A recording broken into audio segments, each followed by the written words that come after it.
մենք շուտով ամենայն հավանականությամբ ազգային ժողով կուղարկենք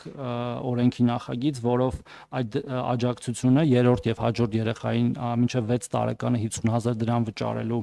աջակցության ծրագիրը կառաջարկենք դարձնել մշտական նպաստ,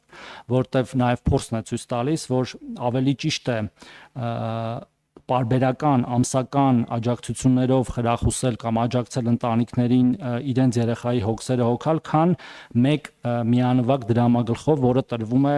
ծննդյան ժամանակ, եւ ցավոք սրտի հաճախ այդ մեկ միանվագ մեծ նպաստները կրկին այլ նպատակներով օգտագործվելով եւ արագ սպառվելով դնում են այդ ընտանիքին աղքատության մեջ եւ մեր անապահովության համակարգի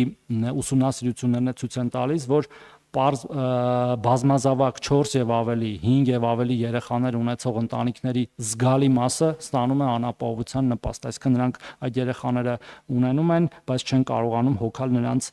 ծախսերը եւ այս ծրագիրը նպաստելու է նրան, որ եթե քաղաքացին որոշել է, որ ունենա, ապա ամեն երրորդ եւ ամեն հաջորդ երեխայի համար ինքը մինչեւ 6 տարեկան առնվազն ստանալու է